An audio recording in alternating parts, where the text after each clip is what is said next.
Hello, my name is Charles Russell, and I'm doing a series of videos on the JavaScript programming language, and today's subject is going to be operators.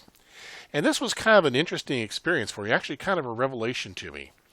Have you ever done something every day and it seems pretty simple, so when you imagine doing it, you thought it was going to be something short to explain to somebody else. But then once you started thinking about what it is you knew and started writing down, you found out there's a lot more there than you thought it was. Well, that's kind of what I thought. I thought when I first started to think about the operator videos that I was going to be doing, or video I was going to be doing here, I thought it'd be something pretty shallow, pretty simple. Until I started writing it down, then I found the water was a whole lot deeper than I thought it was. So, hang on, put on your scuba gear, we're going to go dive deep. So I'm going to start by telling you what I kind of helping you define an operator, getting your head around these. So an operator is just a function with a different syntax. Now I haven't defined functions in this language yet, but basically think about it like a mathematical function for now. I take some numbers and variables, I do some action on them, and I come back with some sort of result. That's exactly what happens with operators in this language. Actually, in most programming language, in any programming language. The operator is going to perform some action and return some kind of value. The values being acted upon are called operands, and the values returned is called the result. Now, these operands may be literals, variables, or expressions, and the operators are used to make expressions. Now, some expressions get a lot of operators and have a lot of different things going on. But if you look at it and take each operator individually, it's going to be one of three things. It's going to be either a binary, a unary, or a ternary. Well, what does that mean? Well, a unary operator is an operator that operates on a single value. Okay, one operand. We've seen this already when we were discussing type of. The type of operator is a unary operator. It's going to operate on one variable to give you back the data type. The minus sign is another one where we're trying to set the sign of a particular variable. Now, a binary operator is an operator that works with two values. This is something you come across all the time. You know, normal addition, multiplication, subtraction, your arithmetic. Those are all binary operators. Now, this language has a ternary operator too, and we'll discuss that in detail when we get there. So let's start at the beginning. When we were in elementary school, we started with the plus operator, and we're going to start there here as well. So the plus operator in this language is both a unary and a binary operator. In the unary operation, if you just put plus in front of a variable, it's going to try to make that variable into a number. Now, it's going to always try to make sense of whatever that operand is. It's going to do what they type corersion. So if there's a string in there, it's going to see if it can make a number that makes sense out of it. If it's an object, it may try to make a number out of it. If it can't do that, it's going to give you back a NaN value. So an example would be like if I have a string, it has like 2, 5, the character 2 and the character 5. Well, if I go on and apply the plus operator, the value I'm going to get back is 25. Now, if it's a Boolean, true or false, well, true is going to give you back a 1, and 0 is going to come back for false. Okay, if it can't do this, again, you're going to get a NaN. Now, the binary operator plus has a little idiosyncrasy in this language, in the fact that it has a dual identity.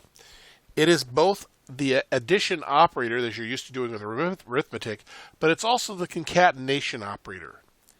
It actually will take two strings and mush them together. So the value on the left is put before the value on the right, and they become one string as a return value. Now, like I said, it also does the addition operator. So if you have a number and a number, you're going to get back a number. You may not get back a number. If you say I have a number in a string, anything that's added to a string will return a string back with this operation. Now, for some reason you want to force something to be a number so a number calculation occurs, then you can use the number or the strings to typecast as discussed in the data type video before. So if we have an addition, we must have an extraction. Again, this operator has both a unary and a binary. But no matter which you are, if you're going to use unary or binary, you're always going to get a number back. So let's start with the simple case we're used to, the a minus b. The minus operator is going to return an a. It's going to give you the value of a reduced by b. In other words, it's going to give you the difference, which is what you would expect. Now, if the operands or some other data type other number, if it can logically be turned to some number, you're going to get a numeric value. Otherwise, you're going to get back a nan.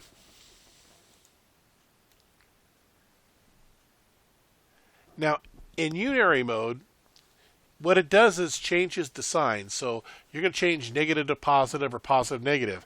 And it's, again, this is going to be with literals or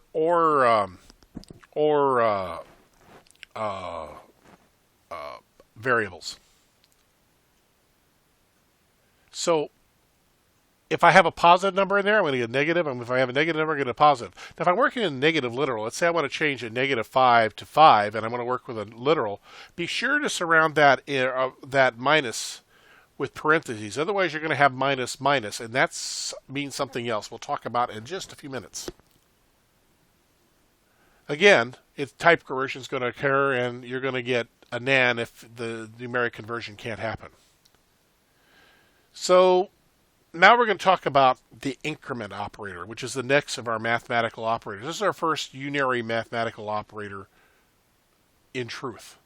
And what this does is you're going to have some sort of variable, and it's going to try to add 1 to whatever's in that variable.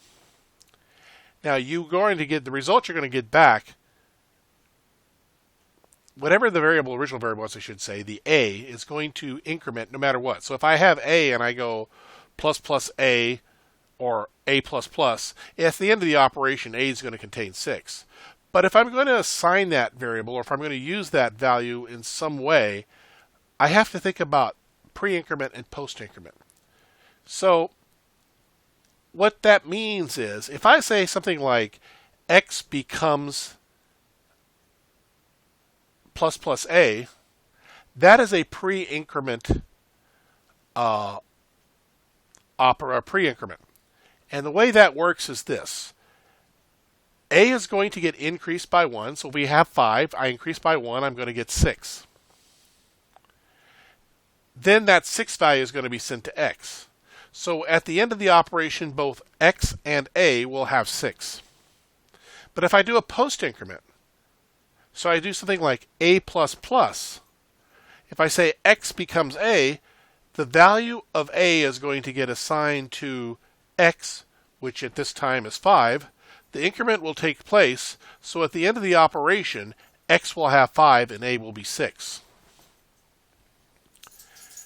Now, again, corersion occurs, and if it can't make a number out of this stuff, it's going to return an nan. So we were talking about the minus minus problem a minute ago. Well, obviously, if you have an increment operator, there must also be a decrement operator. And as you would suspect, it is minus minus. Again, corersion and the post-increment, post decrement and pre-decrement, just like increment. It's the same thing. We're going to make things easy for a little bit. Multiplication is a binary operation. Uses an asterisk, behaves just as you expect it to. Again, if it tries to do corersion and it can't, you're going to get a nan. Division.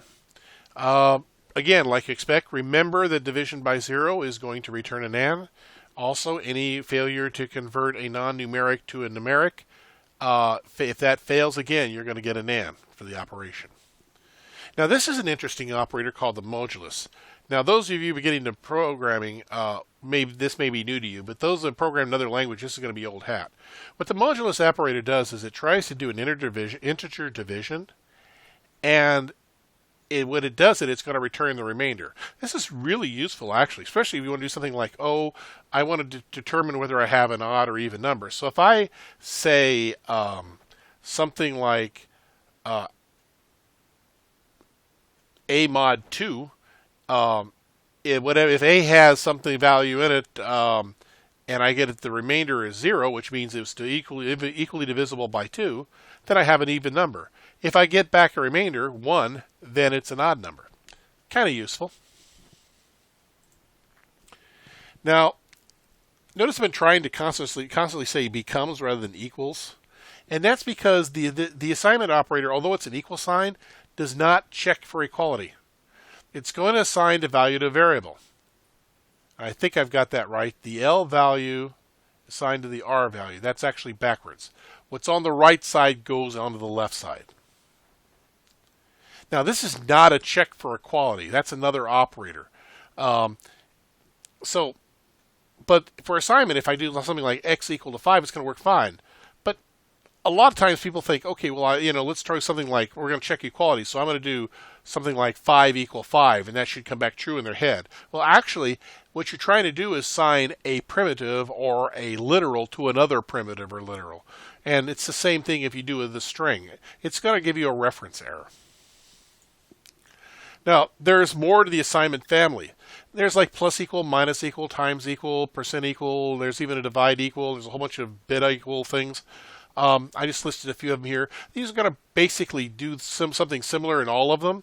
What it does is it's going to do the calculation that for the operator that's there, and then assign the value simultaneously. So if I say something like a becomes 5, and then I say a plus equal 3, that's the same as adding 3 to a. So at the end of the operation, you're going to have the value of a being 8. It would work the same with minus. So it said if a minus equal 3, I would come back with 2. Divide equal 3, I'd come back with 15. It's the same in all these. It's actually kind of a cool and neat shortcut. Now we're going to get down. Here's where things start to get in the weeds a little bit.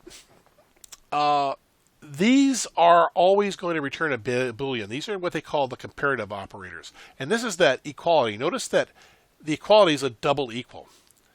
Now I have to give you a little caution on this double equal thing. The double equal is actually going to try to do type corersion. So it's going to try to handle something in a way that makes sense. So if you try to say, is A equivalent to B, it's going to say, well, if A is a number and B is undefined, it may say, well, can I change undefined to a number? Well, no, so I guess that's false. But let's say if I have, say, the string 55 and a number 55, is 55 equivalent to the string 55? In that case, the answer would be yes. Now, it's pretty straightforward if you have the same type. A number equals a number, or a string is equal string, where it's just going to check each character in turn to see if all the characters are the same. If it's an object, it's going to say if the object's there. Well, that's kind of hard to keep all track in your head because there's so many different things at play here. And this actually can cause a confusion, especially beginning programmers. There's a whole page of these actual things. It's not that hard. And if you do it enough, you'll get used to it. But especially beginning, it's probably a better idea to use what they call strict or super equality. In this case, you're not only checking to make sure that the values are equivalent, but they're also of the same data type.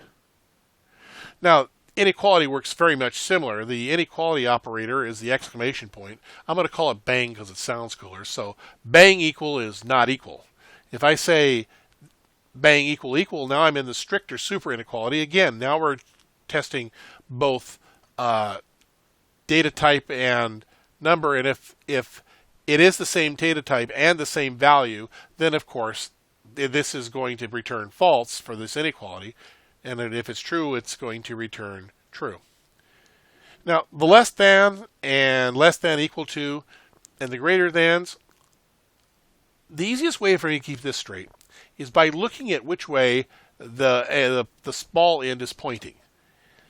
that small end always points to the smaller of the two values. Now, if that value on the pointy end in the less than case is actually less than the bigger one, then the expression is going to be true. If it's less than or equal to, the same thing's going to occur. Again, with a greater than, again, if the bigger side is there on the left and the smaller side is on the right, you're true. Otherwise, it's false. I'm about 31 seconds over where I wanted to go with these videos. So I'm going to stop here. I'm going to talk a little bit about more operators on the next video. Until then, we'll kind of look at the stuff, play with it, and I'll be back shortly.